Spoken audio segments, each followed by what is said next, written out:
श्लोक 48 अध्याय 2. अन्वय असा आहे, हे धनंजय, हे धनंजय म्हणजे धनंजयवर 1, योगस्थः 2, संगम त्यक्त्वा 3, कर्माणि 4, कुरु 5. खालची ओळ 6 आकड्यात सगळी. म्हणजे बघा, हे धनंजय म्हणजे हे अर्जुना, योगस्थः संगम त्यक्त्वा कर्माणि कुरु म्हणजे कर्मयोगामध्ये या बुद्धियोगामध्ये स्थिर होऊन फलाची आसक्ती सोडून कर्म केलं पाहिजे.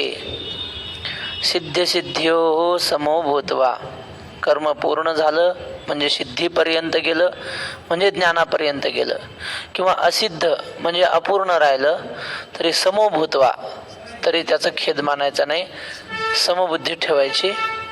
आणि शेवटी सांगतात समत्वम योग उच्यते, सुखदुःखामध्ये प्राप्ती अप्राप्तीमध्ये समान राहणं हाच योग आहे. अर्जुनाला धनंजय म्हटलंय. धनंजय कोणाला म्हणतात? ज्याच्याकडे भरपूर धन आहे किंवा धन मिळवण्याची त्याने इच्छा केली आणि भरपूर धन कमावलेले आहे, धनावर विजय मिळवला, असा धनंजय. अर्जुनाला धनंजय का म्हटलं? तर अर्जुनाने देवाला जिंकले ना, परमार्थ महाधन. काय तुका नाही ते झालं, पण तुका म्हणे धन ज्याचे निज नारायण आहे की नाही. नारायण हे खरं धन आहे आणि ते अर्जुनाने मिळवलंय. कसं मिळवलं? हस्तगत केलं, सारथी केलंय ना. अजून काय पाहिजे? भगवान श्रीकृष्णाला सारथी केलंय म्हणजे जसं जे काम सांगितलं ते करायचा. 11व्या अध्याय तर एवढं अर्जुनाने खेद व्यक्त केला की देवा सखेती मत्वा प्रसभम यदुक्तम, हे कृष्ण हे यादव हे सखेती अजानता महिमानंत वेदम मया प्रमादात प्रणयन वापी. देव बैस जिये सभासदी तेथे सोयरिकीची या संबंधी रळी बोलो, कृष्ण म्हणून हाकारी जे. सगळं देव जगाला, सगळं जग देवाला एवढं भगवान म्हणतंय. आणि अर्जुन काय म्हणायचं माहिती? कृष्ण नाही, माऊलीने कृष्ण लिहिलंय. राऊत बाबा म्हणले सगळं ग्रंथात लिहिता येत नसतं म्हणले, किसन्या म्हणायचा म्हणले अर्जुन, किसन्या. आता ते लिह कसं म्हणून माऊलीनं कृष्ण म्हणून आकारी जे, यादव पण येत होते लेखे जे. खेळता खेळता जर काही झालं ना, रडीपडी मारायचे. अर्जुनाने यांनी पांडवांनी मिळून मारायचं देवाला. कधी कधी रुसायचं, देव बोनयाची अवसरी लोभे किर आठवण करी, की माझा निसुग गर्व अवधारी फुगवूनची बैसे. देव जेवायला बसलं, अर्जुनाशिवाय जेवत नव्हता देव. 2 ताटं वाढले, देव बसायचं जेवायला आणि अर्जुन तिकडं रुसून बसायचं. अरे चल अर्जुना, भूक लागली मला, तूच जेव म्हणायचं. रुसून बसायचं. अर्धा तास देवाला वाट पाहायला लावायची, अन्न थंड व्हायचं. पण हे सगळं मग विश्वरूप पाहिल्यावर त्याला सगळं आठवायला लागलं की आपण ह्याला मेवना समजायचं. बायकोचा भाऊ, सुभद्रेचा भाऊ होता ना. देवा तुला आजपर्यंत मी साधा समजलो, पण तू साधा नाहीस. एवढं मोठं विश्वरूप पाहिल्यावर कळालं की हा भगवान परमात्मा आहे. मग अर्जुनाला एवढा देव हस्तगत झाला होता, मित्रासारखा झाला होता. जिंकलंच होतं ना अर्जुनाने आपल्या श्रद्धेने, भक्तीने, विश्वासाने, नामस्मरणाने.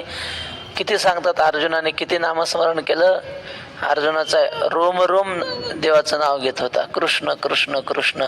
आणि मग त्या नामस्मरणाच्या भक्तीच्या प्रेमाच्या जोरावर अर्जुनाने भगवंताला प्राप्त करून घेतलं होतं. ते धन, परमात्मरूपी धन अर्जुनाने मिळवलं होतं. कैसे पार्थे सर्वोत्तम पुण्य केले म्हणले. जे काय जेन सांगे पितया वसुदेवासी, जेन सांगेचे माते देवकीसी, जेन संगे बंधू बळीभद्रासी, ते गुह्य अर्जुनेशी बोलत. देवी लक्ष्मी एवढी जवळीक, परी तेही न देखे या प्रेमाचे सुख. म्हणजे लक्ष्मी किती जवळची पत्नी, पण तिला सुद्धा सांगितलं नाही देवाने, आणि ते अर्जुनाला सांगितलं. किती अर्जुनाचं प्रेम असेल. कैसे पार्थेने सर्वोत्तम पुण्य केले, म्हणून अर्जुनाला धनंजय असे या श्लोकामध्ये म्हटलेलं आहे. व्यावहारिक संपत्ती तर होतीच, पण ही परमार्थिक संपत्ती ही तिचाही अर्जुन मालक होता, म्हणून धनंजय. तर हे धनंजया सगळी योगामध्ये स्थिर होऊन, म्हणजे निष्काम कर्मयोगाच्या बुद्धीमध्ये स्थिर होऊन आणि फलाची इच्छा सोडून सगळी कर्म केली पाहिजे, आणि सिद्धी असद्दीमध्ये समबुद्धी होऊन कर्म करणं, यालाच समत्वम योग उच्यते. अंतःकरणाची स्थिती समान राहणं यालाच योग असं म्हणतात. तो योगयुक्त होऊनी फळाचा संगू टाकुनी, मग अर्जुना चित्त देऊनी करी कर्मी. तू योगयुक्त हो, फळाची इच्छा टाकून, आणि मग कर्म केलं पाहिजे. कर्म सगळेच करतात. जिवंत माणूस असला म्हणजे त्याला कर्म करावंच लागतं, पण मग फळाची इच्छा ठेवून केलं की तो योग होतो. मग फळाची इच्छा न ठेवता केलं की तो योग होतो, आणि फळाची इच्छा ठेवून केलं की मग ते सामान्य पाप पुण्य देणारं कर्म होतं. कर्म केलं की माणूस अडकतो. कुठलंही कर्म करा, त्यातून पुण्य तरी होतं, नाही तर पाप तरी होतं. असं कोणतं कर्म आहे की त्यातून पापही होत नाही पुण्य होत नाही? असं निंदा केली पाप होतं. नाथ महाराज म्हणले, एखाद्याने संस्कृत भाषेत निंदा केली, संस्कृत भाषेत, त्याला पाप लागन का नाही? लागन. आणि एखाद्याने मराठीत कीर्तन केलं, मराठी भाषा म्हणजे काय, ते म्हणले काय साधी भाषा आहे अडाणी लोकांची, आणि त्या मराठीत कीर्तन केलं एकाने, पुण्य लागन का नाही? पुण्य लागन. भाषेचा काय संबंध आहे? निंदा केली म्हणजे पाप लागणार. आणि किती लागणार? ज्याची निंदा केली त्याच्या हजारो जन्माचं पाप लागणार. ना तरी नाना क्रूर ग्रहाची जैसी, मांदी मिळे एकेची राशी, का येते निंदकापाशी अशेषही पापे. सगळी पाप येतात निंदकापाशी. मग निंदा केली पाप लागणार, एखाद्याची स्तुती केली, एखाद्याला खुश केलं तर पुण्य लागणार, दीनदुबळ्याची सेवा केली पुण्य लागणार. मग पुण्य अडकवणार आहे आणि पापही अडकवणार आहे. पुण्य जरी शिल्लक राहिलं तरी पुन्हा जन्म येतो. गाथ्यात नाही पण 12 अभंग आहेत ना, पाप पुण्य करूनी जन्म येतो प्राणी, नरदेहा येऊनी हानी केली.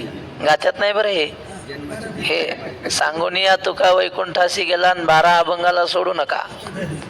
ते 12 अभंग आहेत, जुने वारकरी नित्यनेमानं वाचायचे. आता काय सांगावं तुम्हाला, गाथ्यात 4,000 अभंग कसे राहिले त्याचं वक्ते बाबा लय अधिकारवाणीनं सांगायचे. अभंग लय तुकाराम महाराजाचे. आत्ता इथं दुकानावर 8,000 अभंगाचा गाथा भेटतो. असावा संग्रह वीर महाराजाकडे आहे, घेऊन ठेवा. इथं कपाटात आहे, विकत घ्यायचं असेल तर सांगतो. त्याचं नाव आहे समग्र तुकाराम गाथा. समग्र तुकाराम गाथा. त्यात तुकाराम महाराजांचे चिरंजीवाचे अभंग आहेत, तुकाराम महाराजांची जे आता पाहायला मिळत नाहीत असे अभंग आहेत. मी म्हणतो आपल्याकडं संग्रह पाहिजे नाही. तुकाराम महाराजांचे कीर्तनाचं वर्णन आहे, त्यांच्या टाळकऱ्यांनी लिहिलेलं. तुकाराम महाराजांचे एक कचेश्वर ब्रह्मे म्हणून टाळकरी होते, त्यांनी आरती लिहिली तुकाराम महाराजांची. आरती अशी आहे, आरती तुको स्वामी भक्ती भाव देनामी, तारका गुरु राया भव तारका जो माया, आरती तुको स्वामी भक्ती भाव देनामी. आणि मग पुढच्या चरणात तुकाराम महाराज कसे दिसत होते त्याचं वर्णन आहे. वर्तुळ दोंद पोट, नेत्र नासिक कंठ. तुकाराम महाराजांना थोडी ढेरी होती. कीर्तनकाराला ढेरीशिवाय शोभा नाही असं म्हणतात जुने लोक. आणि थोडं मग कीर्तनकार झालं की लोक आग्रह करून जेवू घालतात, मग होत असते. तशी होती तुकाराम. त्या आरतीत लिहिलंय बा, सावळे रूप बापा त्याचे लागले पिसे. तुकाराम महाराज गोरे नव्हते, सावळ्या रंगाचे होते. उंची किती होती? उंच ना ठेंगणा हो ध्यानी हेची हे राहो. लय उंचही नव्हते आणि ठेंगणे नव्हते. एखादा माणूस म्हणतात हा ते बुटके महाराज का, असं म्हणतात ना लोक, पण ते बुटके म्हणण्यासारखे नव्हते. आणि हा ते उचेले ना असं म्हणतात, उचेले नव्हते, मध्यम बांधा मध्यम उंचीचे असे होते. आता हे आपल्याला आता नेहमीच्या गाथ्यात थोडंच मिळणार आहे तुकाराम महाराज कसे होते ते, त्या गाथ्यात आहे. म्हणून हे आपल्याकडे संग्रह पाहिजे. लोक मानो न मानो, पण हे जुने अभंग आहेत ना. आता एक महावाक्य सांगतो. महावाक्य म्हणजे वक्तेबाबांचं वाक्य. त्याच्या आधी एक घटना सांगतो आणि मग वाक्य सांगतो. ज्ञानेश्वरी थोडी आपली चालते, थोडं विषयांतर होते. एकदा सद्गुरु जोग महाराजांनी अभंग घेतला कीर्तनाला. संत चरण रज लागता सहज, वासनेचे बीज जळून जाय. कीर्तन झालं आणि जोग महाराज कीर्तन झाल्यावर खाली बसले. मग टाळकरी भोवतून बसले आणि टाळकऱ्यांमध्ये कुजबूज सुरू झाली. टाळकरी म्हणू लागले, महाराज हा अभंग गाथ्यात नाही म्हणे. खरंच नाही गाथ्यात, देवडीकरांच्या गाथ्यात नाही, संस्थेच्या गाथ्यात आहे. मग ती कुजबूज सुरू झाली, गाथ्यात अभंग नाही. जोग महाराज असे ताडकन उठले काठी घेऊन. ते म्हणले, कोणता अभंग गाथ्यात आहे आणि कोणता नाही हे आम्ही तुम्हाला सांगणार म्हणले. तुम्ही आम्हाला सांगायचं नाही, आम्हाला माहिती आहे तुकाराम महाराजांनी कोणते अभंग लिहिले आणि कोणते नाही. म्हणजे हा अभंग गाथ्यात नाही, पण जोग महाराज घ्यायचे कीर्तनाला. तुका म्हणे पितृ आशीर्वाद देती, असा एक अभंग वक्ते बाबांनी माऊलीच्या मंदिरात कीर्तनाला घेतला होता. आणि बाबा म्हणले होते, हा अभंग तुम्ही गाथ्यात शोधाल तुम्हाला सापडणार नाही. आमचे गुरु वास्कर महाराज घ्यायचे म्हणले हा अभंग, कोणाच्या वर्ष श्राद्ध असेल तर कीर्तनाला. मग आता हे अभंग गाथ्यात नाही तर घेतात, मोठे मोठे महात्मे घेतात. असं का? तर वक्ते बाबा म्हणले, गड्या हा अभंग तुकाराम महाराजांचा आहे की हा तुकाराम महाराजांचा अभंग नाही, हे सांगायला फक्त तुकाराम महाराजच समर्थ आहेत, दुसरं कोणीच सांगू शकत नाही. म्हणले की हा अभंग तुकाराम महाराजांचा नाही म्हणून. आपण कोण म्हणणार की हा अभंग तुकाराम महाराजांनी आणि लिहिला असला तर? त्यात चर्चा आपण नंतर करू, मग विषय लांबल जरा, कारण ज्ञानेश्वरीचा पाठ आहे. तुमच्या भावना मला लक्षात आल्या, ते सांगतात जुने लोक इंगळ ठेवला ते काय, त्याची चर्चा आपण नंतर करू. इथे गुह्यतमम शास्त्रम. श्रद्धा ठेवली तर वक्ते बाबा म्हणले भावगीताने मोक्ष होऊ शकतो, आणि श्रद्धा नाही ठेवली तर किती संतांनी लिहिलेले अभंग जरी वाचले आपण मोक्ष होणार नाही. जाऊ द्या, तात्पर्य अर्थ घ्या. कशाहून विषय लांबला? फळाचा संग टाकून, हा फळाचा संग टाकून फळाची इच्छा न ठेवता कर्म केलं की ते कर्म योग होतो, देवाच्या प्राप्तीकडे नेणार होतं. त्याचं फळ चित्त शुद्धी हे मिळतं. निष्काम जर केलं तर, फळाचा संग टाकून म्हणजेच निष्काम. मग अर्जुना चित्त देऊनी करी कर्मे. म्हणून अर्जुना चित्त देऊन कर्म केलं पाहिजे. चित्त देऊन म्हणजे कसं? उगं करायचं म्हणून करायचं नाही. तुकाराम महाराजांच्या घरी वर्ष श्राद्ध होतं वडिलांचं. वर्ष श्राद्ध म्हणजे पित्र. वर्ष श्राद्ध म्हणजे पहिल्या वर्षीचं नाही, पित्र होते. आता आले ना भाद्रपद, सुरूच झाला वाटतं. पित्र व्हायचे अजून, पितृ पंधरवाडा पुढे आहे. झाला महिना सुरू झाला. तर असा महिना सुरू झाला होता तुकाराम महाराजांच्या. हो असू द्या. मग तुकाराम महाराजांच्या घरी पित्र होते. जिजाबाईने सांगितलं, महाराज आज आपल्या तुमच्या वडिलांचं हे श्राद्ध घालायचं आपल्याला. महाराज म्हणले ठीक आहे, मग मी जातो शेतात भाजीपाला घेऊन येतो, मग तो भाजी करून पित्र घाल जेऊ. गेले महाराज. रस्त्याने चालले. एका शेतकऱ्याच्या शेतात गहू कापणी चालू होती. आणि मग त्याने हाक मारली, ओ तुकाराम बा इकडे या. त्याला बरं वाटलं मालकाला. का? हे फुकटचा बिनपगारी फुल अधिकारी, पैसे द्यायचं काम नाही, देईल तेवढ्यात समाधान. म्हणले एवढं आम्हाला गहू कापू लागा. महाराज म्हणले ठीक आहे. ते विना अडकवला लिंबाच्या झाडाला गेले आपले, कापू लागले गहू. बाकीचे रोजदार होते. रोजदार वेगळं काम करतात आणि गुत्तेदार वेगळं करतात. गुत्त घेतलं की तहान लागत नाही, रोजदारीने काम केलं की लय तहान लागते, मध्ये तंबाखू खावा लागतो. मग हे रोजदार होते आणि काम करायचे. तुकाराम महाराज त्याच्या संग भिडले. पण इथं यायची पात तर तुकाराम महाराजाची पात त्या कडला याची एक पात लागत तो तुकाराम महाराज 2 पाती व्हायच्या. हे असं कसं काय बरं? तर त्या महिपती महाराजांनी लिहिलं, वरकड काम करीती कुचर. लोक कुचरपणे काम करतात. म्हणजे काय? मधीच गप्पा हाणायच्या, कोणाची निंदाच करायची, बसल्यावर तंबाखू खायचा, असं करत काम करतात लोक. करायचं म्हणून रोजाने गेल्यावर. पण तुकाराम महाराज देवाचं नामस्मरण करत करत चित्त लावून काम करायचे. आपल्याला ह्याच्यातून काही मिळवायचा असा हेतूच नव्हता मनात. काम दिलंय ना देवाने, मग आले भागा ते करीतो, ते चित्त लावून करीतो. मला पुढची कथा नाही सांगायची, पुढची कथा सांगू पितर पंधरवाड्या सुरू झाल्यावर. तर सांगायचं काय, चित्त देऊनी करी कर्मे. माऊलीने तर असं लिहिलंय पुढं तिसऱ्या अध्यायामध्ये, देखै फळाची आशा आचरे कामकू जैसा, कर्मी भरू होवावा तैसा निराशाही. पैसा मिळवण्यासाठी लोक किती जीव लावून काम करतात, डोळ्यात तेल घालून काम करतात. माझ्या जवळचा ओळखीचा एक माणूस आहे, कंपनीमध्ये 18 तास काम करतो. कशासाठी? पैशासाठी. आणि ते बी असं कसं तरी नाही, ते CNC मशीन असतं, त्यात असा पार्ट लावायचा, 10 सेकंदात पार्ट तयार होतो, तो काढायचा आणि लगेच दुसरा लावायचा. 10 सेकंदात सावध राहावं लागतं. जर 10 सेकंदात तो पार्ट काढला नाही, तो पार्ट पुढे धडकतो त्या मशीनला आणि मशीन डॅमेज होते. किती सावध राहावं लागत असेल. का फोनवर बोलत बोलत जमतं का ते? नाही नाही, चित्त देऊन करावं लागतं. पण हेतू काय? पैसा मिळवणे हा हेतू आहे.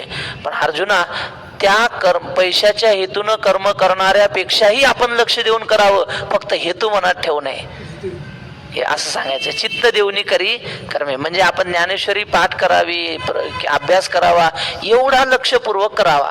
पण ह्यातून आपल्याला काही चांगली कीर्ती मिळावी, प्रसिद्धी मिळावी असा हेतू न ठेवता करावी, म्हणजे देव मिळतो. मग चित्त देऊनी करी कर्मे, परी आदरिले कर्म दैवे, जरी समाप्ती ते पावे, तरी विशेषे तेथ तोषावे हेही नको.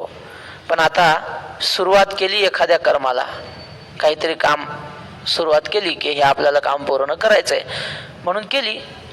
रामायण सांगायला सुरुवात केली होती नाथ महाराजांनी, आणि मग नाथ महाराजांना दिसून आलं की आपलं आयुष्य संपलं, रामायण तर अपूर्ण राहणार आहे. नाथ महाराजांनी खेद मानला नाही, अपूर्ण तर अपूर्ण, जेवढं केलं तेवढं देवाच्या पायावर समर्पित करायचं. या श्लोकावर आचार्यांनी लिहिताना गीता भाष्यात असं लिहिलं, ईश्वरार्पण बुद्धीने करावं कुठलंही कर्म. मग अर्ध झालं तरी ईश्वराला अर्पण केलं की ते पूर्ण होत असतं. काय सुंदर आहे बघा. आपल्या हातून जेवढं कर्म होईल ना तेवढं ईश्वराला समर्पित करावं, ते ईश्वर ते कर्म पूर्ण झालं असं करतो. म्हणून नाथ महाराजांनी रामायण लिहायला सुरुवात केली, श्रोते मंडळी ऐकत होते, भरपूर झालं, पण काही भाग राहिला रामायणाचा. आणि मग नाथ महाराजांना कळालं की आपलं देहावसान जवळ आले. नाथ महाराजांनी श्रोत्यांची क्षमा मागितली की मला आता निरोप द्या, मी जाणार आहे. लोक म्हणले रामायण आमचा गावबा करील म्हणले. मग गावबा काय करत होता? गावबा होता मुका, बोलताच येत नव्हतं त्याला, आणि ते पुरणपोळी खायची हौस खायासाठी राहिला नाथ महाराजाच्या वाड्यात. आणि गिळायचं आणि लोळायचं, चांगला धष्टपुष्ट, भक्ती सुखे सुखावला 36 फूट रुंदावला. हा आमचे एक मित्र म्हणायचे, भक्ती सुखे सुखावला 36 फूट रुंदावला, टेप लावून मोजीला तो अधिकची भरला की जी मायबाप, असं म्हणायचे. तर असा तो धष्टपुष्ट खाऊन पिऊन झालेला. आणि नाथ महाराज म्हणले आमचा गावबा सांगेल की म्हणले. कमाल झाली. लोक म्हणले जरा चांगल्या माणसाचं तरी नाव घ्यायचं, हे काय करताय, एकच साधना याची काय? नाही नाही, खाणे झोपणे नाही, यमक जुळलं पाहिजे, गिळायचं आणि लोळायचं असं. गिळणे आणि लोळणे दोनच काम करायचं. हा मग तो सांगितलं त्याने. आपल्याला कथा माहिती आहे पुढची. असं आहे की हे नाथ महाराजाचं हे गावाचं ओळखू येत नाही, एकदम सारखं नाथ महाराजाचे कृपा कटाक्षे न्याळीले आपुले पदी बैसवले. हे संत कृपेची ताकद. सांगण्याचं तात्पर्य, नाथ महाराजांनी खेद मानला नाही की आपलं अर्धच रामायण आपलं लोक काय म्हणतील, असं खेद नाही. अर्ध तर अर्ध, देवानं जेवढं करून घेतलं तेवढं.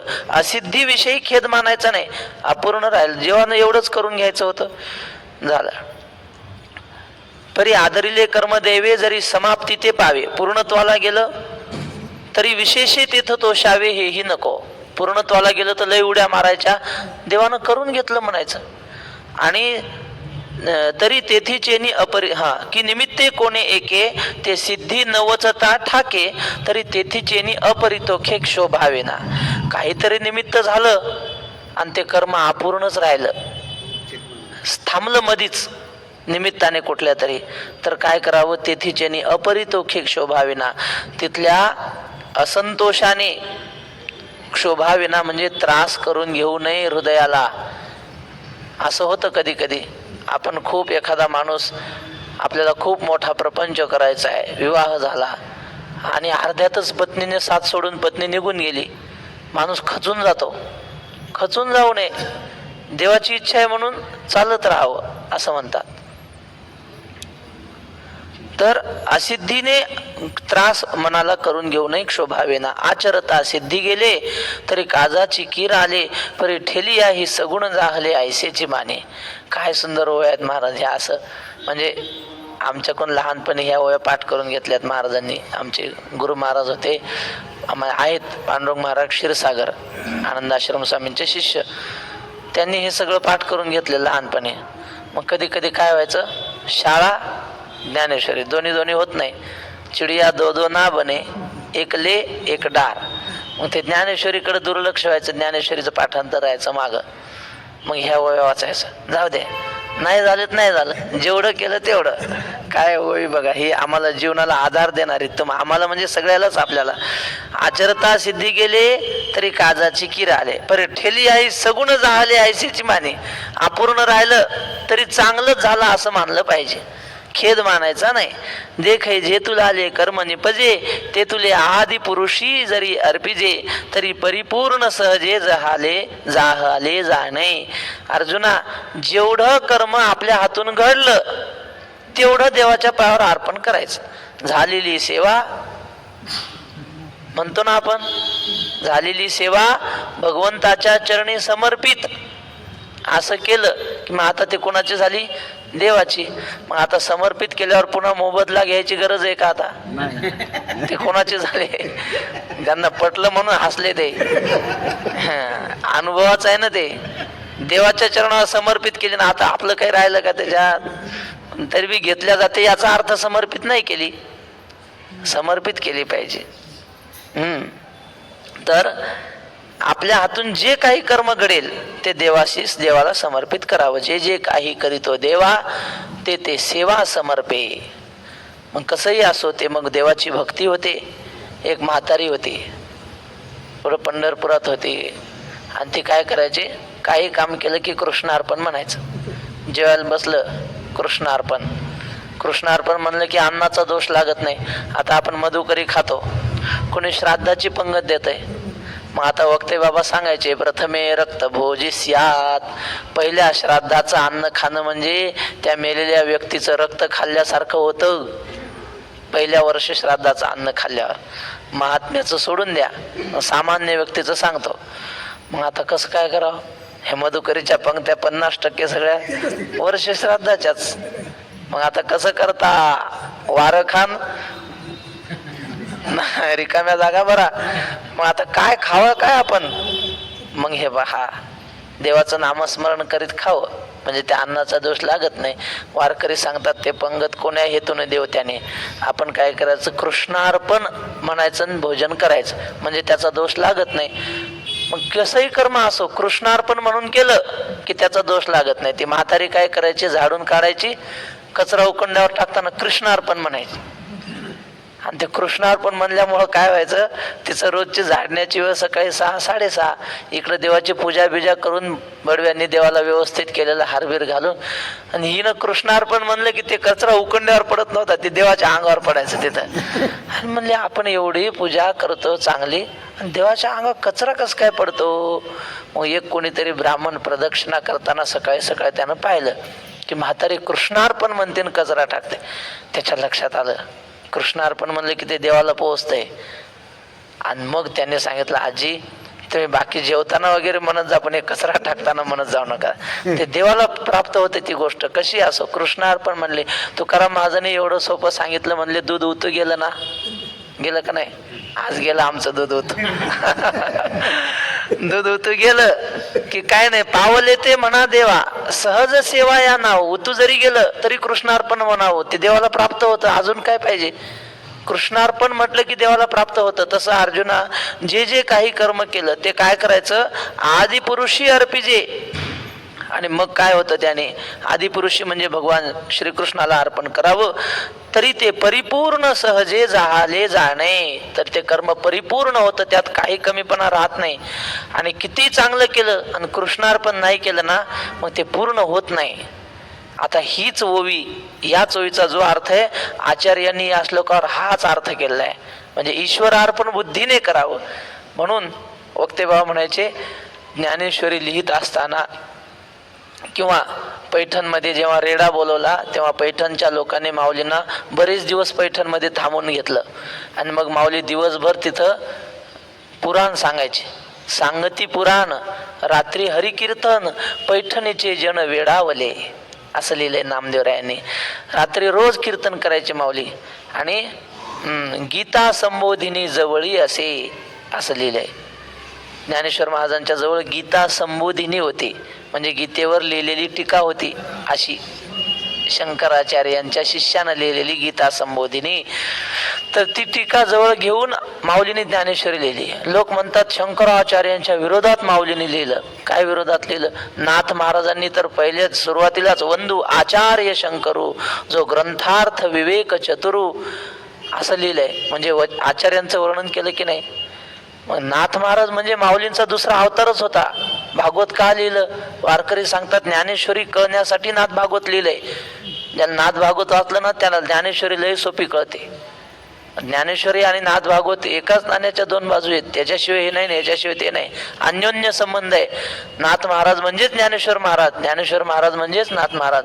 भानुदासाची कुळी महाविष्णूचा अवतार, क्षेत्र प्रतिष्ठान वस्ती गोदातीर, आणि महाविष्णूचा अवतार सखा माझा ज्ञानेश्वर. काय भेद आहे महाराज. आणि मग नाथ महाराज जर आचार्यांचं नाव घेऊन शंकराचार्यांना वंदन करतात, आपण कोण म्हणणार की ज्ञानेश्वर महाराजांनी आचार्यांच्या विरोधात लिहिलंय? नाही, आचार्यांच्याच मताला अनुसरून माऊलीने लिहिलंय. भाष्यकारा ते वाट पुसतू, असं लिहिलंय ना. मग भाष्यकार म्हणजे आचार्य. तेव्हा ज्ञानेश्वर महाराजांची ही ओवी आणि आचार्यांचं या श्लोकावरचं भाष्य सारखंच आहे. जे तुले देखे जे तुला आले कर्म निपजे, ते तुले आदिपुरुषी जरी अर्पिजे, तरी परिपूर्ण सहजे जाहाले जाणे. देखे संता संत कर्मी, हे जे सरीसे पण मनोधर्मी, तेच योग स्थिती उत्तमी प्रशंसिजे. अर्जुना, संत म्हणजे कर्म पूर्ण झालं, ज्ञान प्राप्तीपर्यंत कर्म गेलं म्हणजे पूर्ण झालं. असंत म्हणजे कर्म अपूर्ण राहिलं. इंद्रिय ग्रामवणे निघाला, आस्थेची या वाटे लागला, आत्मसिद्धीची या पुढीला नगरा यावया, तेव्हा आत्मसिद्धी न ठकेची आणि मागुते न येववेची, ऐसा अस्तु गेला माझारीची आयुष्य भानू. काय सुंदर माऊलीने लिहिलंय. माऊली म्हणले, हे बघा, इंद्रिय ग्रामवणे निघाला, देव मिळवायचा आहे म्हणून घरदार सोडलं, इंद्रियांच्या इच्छा अपेक्षा सगळ्या सोडल्या आणि देवाच्या मार्गाला लागला. पण काय करावं, प्रारब्ध अनुकूल नव्हतं आणि देह मधीच पडला. ऐसा अस्तु गेला माझारीची आयुष्य भानू. भर दिवसात त्याचा सूर्य मावळला, म्हणजे अर्ध्या आयुष्यातच तो मेला. मग आता त्याने आतापर्यंत केलेली साधना ती वाया जात नाही. पूर्वाभ्यासेन ते नैव ह्रियते हेव शोपी सहा. पुढच्या जन्मात ती सगळी साधना घेऊन येतो. काही काही मुलं 8वीला येतो आळंदीचा सोहम, त्याचं नाव ज्ञानेश्वरी पाठ. तो एक दुसरा हेरंब म्हणून पोरगा आहे, 10वीला जायच्या आधीच त्याची ज्ञानेश्वरी गाथा दोन्ही पाठ. काही विचारा, आता आहे तो, आता ग्रॅज्युएशन चाललंय त्याचं. काही विचारा, ज्ञानेश्वरी ते कुठली ओवी म्हणतच राहतो, सगळं सरळच हरिपाठ म्हणल्यासारखं. हे काय पूर्वाभ्यासेन ते नैव. आणि आपला जन्म गेला तर एक ओवी पाठवत नाही. मामासाहेब म्हणतात, ते एक जण ज्ञानेश्वरीचं पारायण करत होता, रोज नित्यनेमान वाचायचा ज्ञानेश्वरी, 100 वेळा वाचायच्या रोज.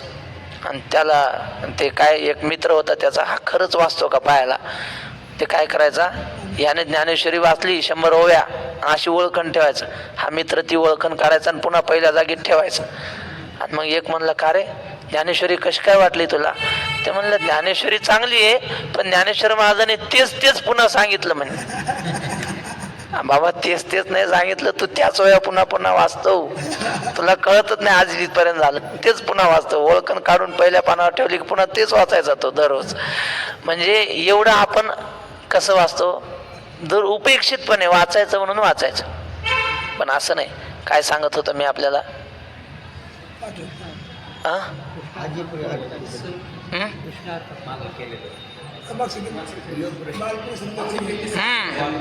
ते इंद्रिय ग्रामोण निघाला, आस्थेची या वाटेला लागला, आत्मसिद्धीच्या पुढल्या नगरा यावया. आला नाही आत्मसिद्धीच्या नगराला, मधीच त्याचं आयुष्य भानू मावळला. मग ते पुढच्या जन्मात कामाला येतं. आपल्या जीवनात असा प्रसंग आला मधीच काही सोडण्याचा, तर खेद मानू नये. ज्ञानेश्वर महाराज म्हणतात संत म्हणजे कर्म पूर्ण झालं ना, असंत म्हणजे अपूर्ण राहिलं. तर या दोघांविषयी समान बुद्धी ठेवावी. मग अशी बुद्धी जर ठेवली तर त्याला सरीसे पण मनोधर्मी, मनामध्ये समता ठेवणं, यालाच योग स्थिती, उत्तम योग स्थिती म्हणतात. आणि ती प्रशंसनीय आहे. अशा प्रकारची योग स्थिती प्राप्त होणं. प्रभू रामचंद्र राज्यावर बसायचं, सगळ्या लोकांनी अपेक्षा केली की आता आपल्याला देवासारखा राजा मिळणार, नाही देवच राजा मिळणार. किती आनंद होता लोकांच्या मनामध्ये, उत्साह होता. पण मग प्रभू रामचंद्राला कळलं की आपल्याला राज्यावर नाही, वनवासाला जायचंय. तर वनवासाला त्याचं काय म्हणले, जशी ईश्वराची इच्छा असेल तसं जीवन जगून दाखवलं ना देवाने, तसं. मग अशा प्रकारची अंतःकरणाची स्थिती बदलू नाही दिली. सगळ्या लोकांनी विनंती केली होती, म्हणले महाराज त्या कैकेयीच्या अधीन झालेल्या दशरथाचं ऐकू नका, आणि कैकेयी तर नालायकाचं, तिचं सोडून द्या. म्हणले आम्ही सगळे तुमच्या पाठीशी आहोत, तुम्ही राज्यावर बसा. असं गावातल्या सगळ्या लोकांनी, म्हणजे आजच्या भाषेत बहुमत रामप्रभूच्या बाजूने होतं. मतदानाच्या पद्धतीने विचार केला तर बहुमत कोणाचं होतं? रामाच्या बाजूने. आणि भरताच्या बाजूने भरतच नव्हता तर लोक असायचं काय संबंध आहे? भरतच रामप्रभूच्या बाजूने होता. मग आता व्यवहारिक दृष्टीनं पाहिलं तर प्रभू रामचंद्र कायदेशीर अधिकारी होते गादीचे. लोकांनी विनंती केली, पण देव काय म्हणले की नास्ति शक्ती पितुर्वाक्यम समतिक्रमितुम मम. म्हणले मी एका क्षणात जगाची निर्मिती करू शकतो आणि एका क्षणात सगळं जग नष्ट करू शकतो, एवढी शक्ती माझ्यात आहे. पण माझ्या बापाचं वचन मोडण्याची शक्ती माझ्यात नाही. बस असं म्हणून देव निघले. आणि निघताना काही दुःख नव्हतं मनात, तेवढेच प्रसन्न जेवढे गादीवर बसल्यानंतर प्रसन्न राहिले असते. गादीवर बसण्याचा आनंद नाही आणि वनात जाण्याचं दुःख नाही. का देवानं जे कर्म ज्या वेळेला दिलं ते कर्म करत राहणं, हा समत्वम योग उच्चते, याला योग म्हणतात. म्हणून अवसरे जे जे पावे की तेणेची तो सुखावे, जया आपुले आणि परावे दोन्ही नाही. प्राप्त वेळेला जो प्रसंग येईल त्याप्रमाणे जीवन जगणं, यालाच योग म्हणतात. समयासी सादर व्हावे, देव ठेविल तैसे राहावे, यालाच योग म्हणतात. आणि अशी उत्तम स्थिती प्रशंसनीय आहे. श्रेष्ठ लोक अशा स्थितीची प्रशंसा करतात. दूरेण ह्यवरं कर्म बुद्धियोगात् धनंजय, बुद्धौ शरणमन्विच्छ कृपणाः फलहेतवः, बुद्धियुक्तो जहातीह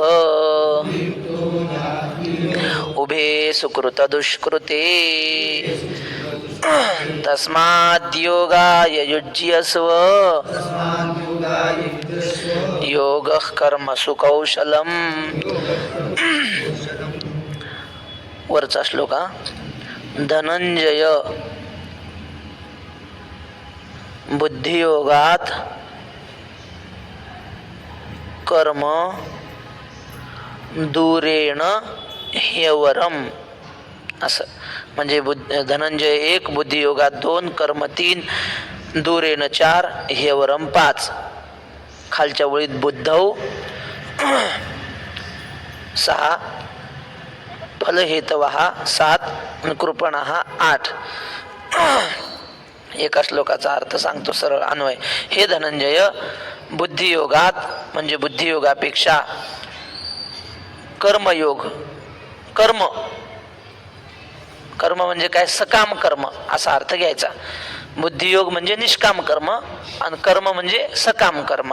म्हणजे बुद्धियोग म्हणजे निष्काम कर्मापेक्षा सकाम कर्म दूरेण ह्यवरम म्हणजे अत्यंत निकृष्ट आहे. निष्काम कर्मापेक्षा सकाम कर्म हे अत्यंत निकृष्ट आहे. धनंजया म्हणजे अर्जुना. बुद्धौ फलहेतव बुद्धौ शरणम अन्विच्छ, म्हणजे या कर्मयोगाची शरणागती म्हणजे आश्रय कर, निष्काम कर्मयोगाचा आश्रय तू कर. आणि फलहेतवा कृपणा, म्हणजे मनामध्ये फळाची इच्छा ठेवून कर्म करणारे कसे दीन दुबळे आहेत, म्हणजे थोडक्यात याचक आहेत. याचक म्हणजे आम्ही हे कर्म करतो याच्या मोबदल्यात आम्हाला हे मिळावं, असे कर्म करणारे म्हणजे याचकच आहेत. चला, बुद्धियुक्तो जहातीह उभे सुकृत दुष्कृते तस्माद्योगाय युज्यस्व योगः कर्मसु कौशलम्. बुद्धियुक्त हा एक, सुकृत दुष्कृते उभे सुकृत दुष्कृते दोन, उभेवर दोन, जहाती जहाती इह खालच्या ओळीला सरळ एकच ते काय पुढचा आकडा असेल तो. तस्माद् योगायुज्यस्व योगः कर्मसु कौशलम. अर्थ असा की बुद्धियुक्त म्हणजे निष्काम कर्मयोगाचं अनुसरण करणारा व्यक्ती उभे सुकृत दुष्कृते, पाप आणि पुण्य दोघांचाही जहातीह म्हणजे त्याग करतो. आणि खाली लिहिले तस्माद योगा युज्यस्व, म्हणून अर्जुना तू या कर्मयोगाचा आश्रय कर. कारण असे, योग हा कर्मसु कौशलम, कर्मामध्ये सिद्धी असद्धी असिद्धीविषयी समता ठेवणं हेच योगातलं कौशल्य आहे. कोणतंही काम करायचं त्यातल्या कुशलतेला महत्त्व असतं. कुशलता म्हणजे त्याचं वर्म कळलं पाहिजे. एक मशीन बिघडली होती कंपनीतली, तो जो ऑपरेटर होता ना त्याने खूप प्रयत्न केले मशीन बरोबर झाली पाहिजे. इकडं ठोक तिकडं ठोक हातोड्याने, बऱ्याच वेळा 100-150 त्याने टोले मारले इकडून तिकडून, पण ती मशीन काही नीट होईना. मग तो मेकॅनिकल बोलवला त्याचा. त्या मेकॅनिकलने पाहिलं असं मशीनच्या आतून इकडून तिकडून, हातोडा घेतला आणि एकच टोला मारला, चालली झाली मशीन. आणि चला काढ म्हणे 5,000 रुपये.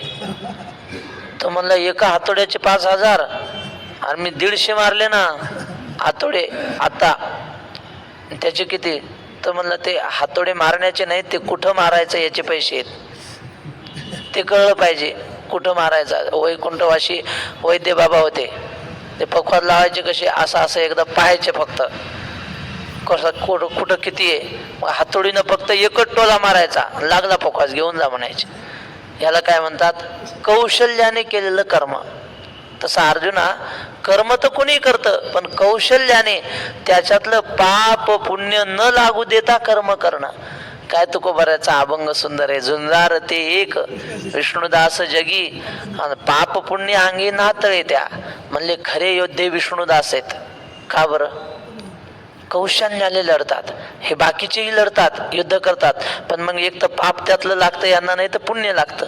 म्हणजे रण सोडून पळून गेले लढता लढता तर पाप लागलं, आणि त्या शत्रूला मारता मारता जर मेले तर मग मोक्ष. हतो वा प्राप्स्यसि स्वर्गम, स्वर्ग मिळालं म्हणजे पुण्य मिळालं. पण म्हणले आमचे वैष्णववीर असे आहेत, ते या संसाराशी युद्ध करतात पण पापही लागू देत नाहीत आणि पुण्यही लागू देत नाहीत. अशा खरा योद्धा कोण माहितीये का? शत्रूला मारतो पण अंगावर एक सुद्धा घाव लागू देत नाही. हे कौशल्याने लढणे. लढाई तर करायची पण एक घाव लागू दिला नाही अंगाला, असा खरा योद्धा. मग तसं म्हणले हे संसारामध्ये युद्ध करतात संसाराशी, पण पाप पुण्य अंगी नातळे त्या. पाप पुण्याचा स्पर्श होऊ देत नाहीत. हे कौशल्याने लढणे. अर्जुनाला हेच कौशल्य सांगतात. योग कर्मसु कौशलम. कर्मयोगामध्ये निष्काम बुद्धीने काम केलं की दोषच लागत नाही. वैकुंठवासी वक्ते बाबा म्हटले, मी तुम्हाला एकदा सांगितलेलं परत सांगतो. आनंदराव महाराज वैजापूरकर म्हणून होते, बंकट स्वामींच्या मठामध्ये ते गाथा सांगायचे. तर ते फार विद्वान नव्हते, पण गाथा असं सांगायचे की पंढरपुरातले सगळे विद्वान त्यांच्या गाथा ऐकायचे. देवाची कृपा झालेली. काही नाही, भंडाऱ्या डोंगरावर जाऊन थोडी गाथ्याची पारायण केली होती, तेवढीच काय ती साधना, पण विधेही महात्मा. अगदी गबाळ्यासारखं राहायचं. जगे अवज्ञाची करावी, संबंधी सोयेची न धरावी, ऐशी ऐशी जीवी चाड भाऊ. आणि मग ते इथे एकदा वाळवंटात बसले, म्हणले ते कोट घालायचे. त्या कोटात उवा झाल्या होत्या आणि ते उवा मारत बसले होते म्हणले वाळवंटात. बाबा म्हणले आम्ही चाललो प्रदक्षिणेला, पाहिलं आपले गुरु महाराज बसलेत, काहीतरी करतायत काम. म्हणलं महाराज द्या आमच्याकडं, आम्ही ते उवा काढतो, स्वच्छ धुवून आणतो तुमचा कोट. ते म्हणले नाही, तुम्ही जर उवा मारल्यात तुम्हाला पाप लागन म्हणले. मला पाप लागत नाही म्हणले. का बरं? कारण आम्ही जे कर्म करतो ते करताना हा मी कर्म करणार आहे असा अभिमान नाही, आणि ह्या कर्मातून काही आम्हाला मिळावं या फळाची इच्छा नाही. कर्तृत्व अभिमान आणि फलेच्छारहित कर्म केलं की त्याचं पाप लागत नाही. हे योगातलं कौशल्य अर्जुनाला देव सांगतात. मग तू 1000 माणसं मारले तया करणे आतू, घडो का त्रैलोक्याचा घातू, परी तेने केली ही मातू बोलू नये. मग त्या निरभिमान व्यक्तीनं त्रैलोक्याचा जरी घात केला त्याला तिळभरे पाप लागत नाही. पण ते कौशल्य जमलं पाहिजे, ते भगवान या श्लोकामधून सांगतात. योगा कर्मसु कौशलम. कुठं आलो?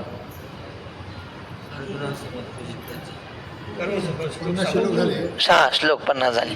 त्याच्या खालच्या 2-3 ओळ्या घेऊन थांबवा, झाली वेळ आपली. अर्जुना समत्व चित्ताचे तेची सार जाणे योगाचे, जेथ मन आणि बुद्धीचे ऐक्याथी. अर्जुना चित्ताचं समत्व, समत्व म्हणजे काय? समता, पूर्ण सिद्धी असिद्धी म्हणजे समान राहणं चित्ताचं. तेच सार जाणे योगाचे, तेच योगाचं सार आहे, कर्मयोगाचं सार आहे. जेथ मन आणि बुद्धीचे ऐक्याथी. एखादं कर्म करावं की करू नये, संकल्प विकल्पात्मक मनाहा, आणि हे निष्काम कर्म केलंच पाहिजे अशा प्रकारच्या बुद्धीचा निश्चय, या दोघांचं ऐक्य होणं, हे जे मनबुद्धीचे ऐक्य आधी असं निष्काम कर्मामध्ये मन आणि बुद्धीचं ऐक्य झालेलं असतं. म्हणजे मन जे संकल्प विकल्प करणारं मन ते बुद्धीशी एकरूप होतं, बुद्धीला सहाय्य होतं. तुकोबारा म्हणतात ना, दुर्बुद्धी ते मना कदानुपजो नारायणा. मन असं आहे, बुद्धी वाटोळ करत नाही माणसाचं, मन वाटोळ करतं. चांगल्या कर्माला लागलं की ते बुद्धीला बिघडवतं मन, संकल्प विकल्प करतं ना. तर ते मन जे, मला ही ओवी आठवायची होती ना, आठवली. जे नाना गती ते पावविते, ते चित्तवरील आत्मयाते, मग कवन आठवी देहाते गेले की आहे. ते मन किती वाईट कामाला नेतं माणसाला. कोण नेतं? मनच नेतं ना. मग ते असं वाईट मार्गाला नेणारं मन जर परमात्मा स्वरूपाशी एकरूप झालं तर मग कवन आठवी देहाते गेले की आहे. मग देहाला कोण सांभाळणारे देह आहे की राहायला गेला. तर असं ते मन ते बुद्धीशी एकरूप होऊन निष्काम कर्मयोगामध्ये लागतं. तो बुद्धियोग विवरिता बहुते पाडे पार्था, दिसे हा अरुता कर्मयोगू. अर्जुना, त्या निष्काम कर्मयोग, बुद्धियोग म्हणजे निष्काम कर्मयोगाचं जर आम्ही वर्णन करायला लागलो, विचार करायला लागलो, तर बहुते पाडे पार्था अर्जुना, पुष्कळ प्रकारे दिसे हा अरुता कर्मयोगू. त्या निष्काम कर्मयोगापुढे हा सकाम कर्म हे अत्यंत क्षुद्र दर्जाचं आहे, अत्यंत कमी दर्जाचं आहे, अलीकडचं आहे.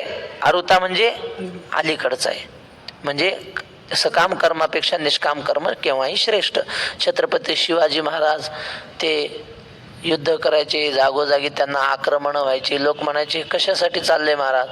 ते म्हणले आम्हाला गादीवर बसायचं म्हणून नाही, हे राज्य व्हावे ही श्रींची इच्छा, म्हणजे जगदंबेची इच्छा आहे, भगवंताची इच्छा आहे, आमचं काही नाही, आम्ही सेवक होत राज्याचे. अशी इच्छा ठेवून कर्म करायचे. याला काय म्हणतात? याला म्हणतात समत्व चित्ताचे तेची सार जाणे योगाचे, परी तेची कर्म आचरिजे, तरीच हा योग पाविजे, जे कर्मशेष सहजे योग स्थिती. एवढी ओवी पाहून थांबवा. 2 आहे पण 75 आकडा चांगला आहे म्हणून. परी तेची कर्म आचरिजे, या निष्काम कर्मयोगाचंच आचरण करावं, तरच हा योग म्हणजे समत्वरूपी योग प्राप्त होऊ शकतो. जे कर्मशेष सहजे योग स्थिती.